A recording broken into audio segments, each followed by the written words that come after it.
Hey there, Sharon Horne-Ellstrom here. Let's talk about how to let the School of Hard Knocks help you to supersize and grow your business. Our idiom today for supersize your business for female entrepreneurs is the School of Hard Knocks. And I was thinking about this as I was prepping for this video today.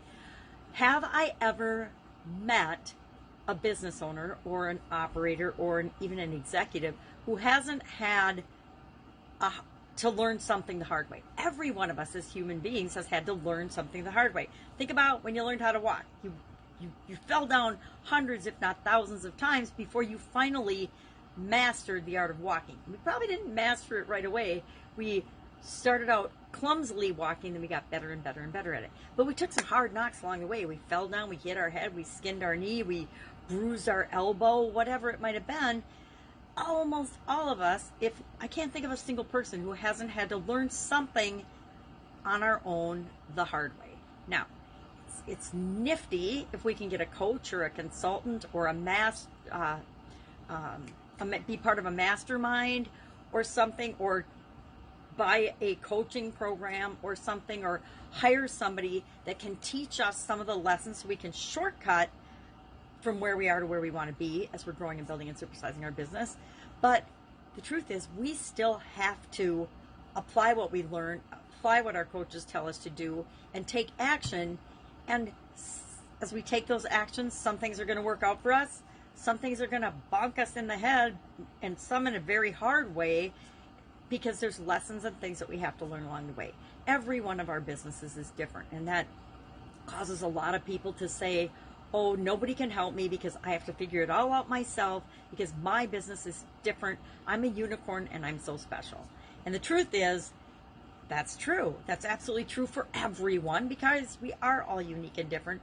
But it's false in that there are lessons, there are things we can learn from other people and learn from their hard knocks versus having to make all the mistakes ourselves. I think it was Eleanor Roosevelt, and I didn't write it down, but I think it was her that said something to the effect that, you know, we need to learn from other people's mistakes and their hard knocks, which is another way of describing mistakes, because there's not enough time in our lifetime to make all of the mistakes ourselves.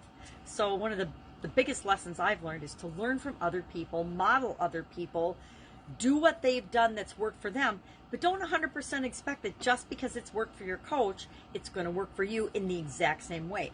Just because it's worked for other people that you're modeling doesn't mean it's going to work the same way for you, because they've got a totally different story, totally different experiences than you have, and totally different way of reacting and responding to things, both emotionally, intellectually, physically, etc. So love to know your stories and your one lesson. Just share one lesson that you've learned the hard way, right? I've learned so many things the hard way. I've lost track of all the things I've learned the hard way.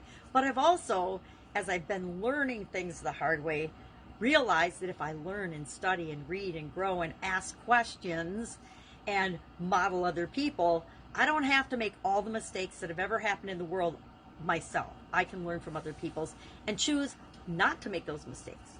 A lot of people, not a lot, but some people have become very, very successful, but along the road, they got into legal or financial or different types of trouble and situations and had to learn the hard way how to get out of those situations. I choose not to do that. I choose not to ever do anything illegal or wrong, or in my mind, immoral, as I'm building and growing and supersizing my business. Why? Because I don't ever want to go to jail. I don't ever want to be seen as someone that's unethical or immoral or does things the easy, shortcut, cheating way, right?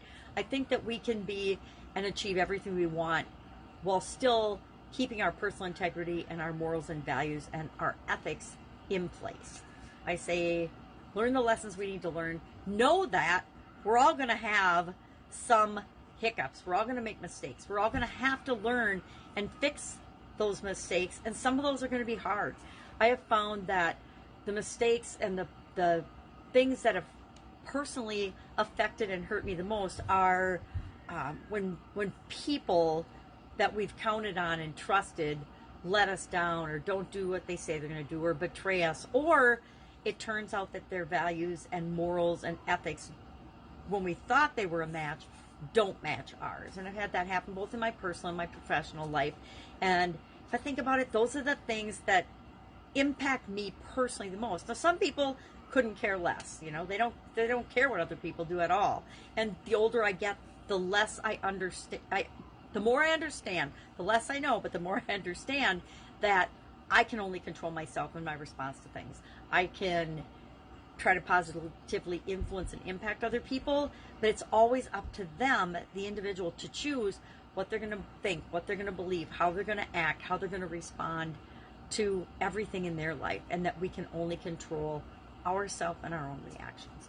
It's empowering and kind of frustrating both at the same time, because there are people that we want to make sure that nothing ever happens to them. I think of my kids and my grandkids. I just always want them to be happy, and I don't want anything bad to ever happen to them. Yet, bad stuff happens in their life sometimes. It happens in all of our lives. And it's helping them to become better human beings to deal with those type challenging situations. All right, share your experience with the School of Hard Knocks in the comments below, if you so choose or are brave. Our paradox today for the annual challenge, the Be 360-day challenge, was what I call the learning paradox, that basically says the more you know, the more you realize how much you don't know or you do not know. And there's lots of different versions of that. You know, Albert Einstein had one, of course, because he said a lot of wise things. All the way back to Aristotle had a version of that. You know, the more you know, the more you don't know, etc. All right, have an awesome day. I will, of course, be with you tomorrow.